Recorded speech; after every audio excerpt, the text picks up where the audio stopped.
Salutations. I came back with another video. I know I've been posting a lot of shorts lately, and I haven't really been posting a video, so I decided to go and post a longer video today. And today's topic, I want to talk about the Miami influencer Ashlee Jenae, and how when it comes down to black girls and black women getting unalived, why does the race of the man have to play a significant part in the woman's unalivement, even though intra-racial violence, which means it means violence in between the same race, is greater than interracial violence, which is violence between two different races. Now, the reason why I want to bring this up is because I already know there's going to be a lot of, I like to call nig cells, that will be going and making videos about unfortunately, this woman's untimely passing. And my question is, why is it that when it comes down to a black woman marrying or dating outside her race, if something perilous happens, then it's, oh, well, see, you should have never dated this man outside your race. You know, don't date Thomas, don't date Connor, don't date Brad. But yet and still, if a black woman chose a Tyrone or Jaquarion, she still ends up and could end up in an untimely demise. I know one content creator has already brought this lady up, but I'm going to bring her picture up here. And as you care to look from my iPhone SE, we're talking about I believe that's her name, Metayer Bowen, the vice mayor of Coral Springs, Florida. This is her picture. This is her husband. He unalived her, according to prosecution, because he was jealous of her. He was upset that she was better than he was. Like I said, she became vice mayor of a little, well, I wouldn't call it a small town. I've been to Coral Springs, but she became vice mayor of a town in Florida. What has he become? But yet and still, we're sitting here and nobody talks about the issues when a black woman decides to go and marry or get romantically involved with a black male, that there isn't going to be some type of ramifications if you do. However, when it comes down to black women exploring outside their race, then it's be careful. The Caucasian man is going to harm you. The Caucasian man is going to unalive you. The Caucasian man is going to do all these horrible things. See, the only way you're safe is with the men that put you down, and the men that want to talk about your hair and your weave, your lashes, your nails, or how many children you have, or your skin tone. And we have already seen, especially statistically, how we are targeted and also unalived faster than any other race of women on the planet. And that is the issue that I have here. Every time one of these situations happens, and like I said, a perilous situation happens to a black woman or girl, there is always this, I was going to say exercise your schadenfreude. You already know that they're going to exercise schadenfreude against her. Okay. But it's almost as if that there is this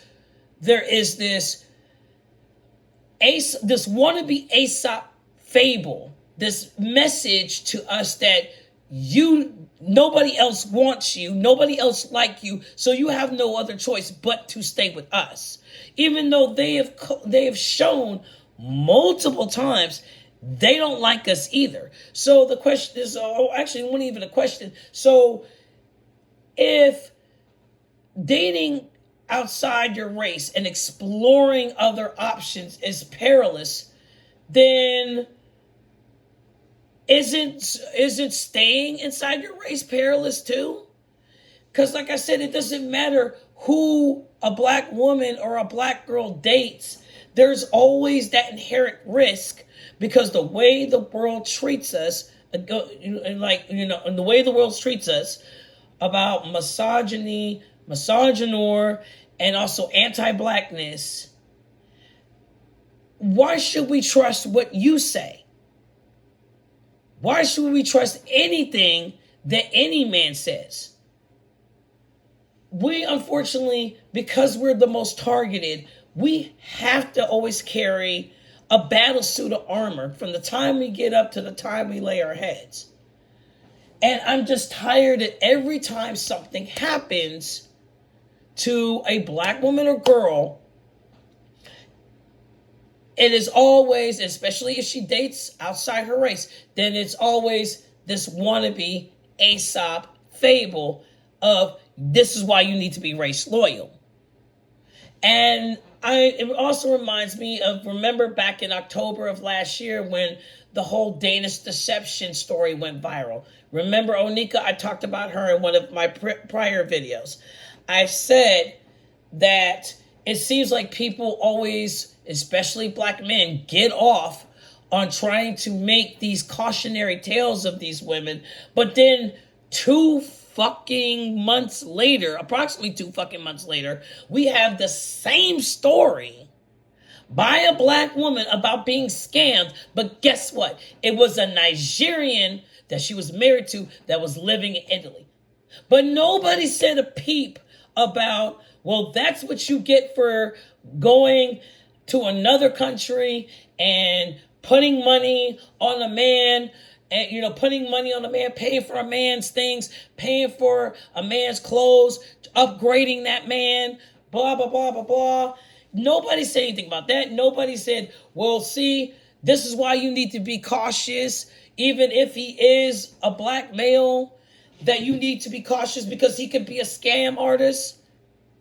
Nobody ever talked about that. But with the Danish deception story, it was all, well, that's what she get for getting with the white man who was a con artist. As if black male con artist doesn't exist. I'm fucking tired of pretending that there is a difference between how black women are treated, regardless if they decide to stay race loyal or if they decide to date interracially. It is getting annoying. There's many other cases that I can come up with that has happened. And it's just gets very, very, I'm trying to say the words, but it's just very fucking frustrating, because when it comes down to us, we have to protect ourselves tenfold. We have to. We don't have any other choice. We cannot be laissez-faire. And when it comes down to our romantic interest or pursuing a romantic interest, we have to check, double check, triple check, quadruple check to make sure the man that we decide to get involved with, regardless of race, is going to be good for us. I do not understand this. This can happen to any black woman or girl. It's not tailored to who she is with. That's horseshit. And I'm sick and tired of it. And I already know, reiterating, there's going to be a bunch of nakers in the manosphere, in the manosphere, standing up there and making these kind of comments and exercising schadenfreude about this poor lady's unalivement. And I'm just saying, why do y'all think that is the case, as if y'all don't have your own issues with Katie? We just heard Remember what happened back in 2025, the beginning of 2025, with Mr. Telvin Osborne. Mr. I'd rather sleep with a dog than a black woman, but the dog got to be white.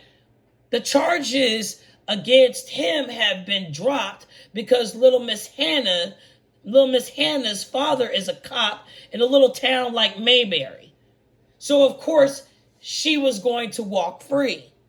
They act as if that they don't have their own problems with dating interracially. But when it comes down to black women, it doesn't matter who she gets with.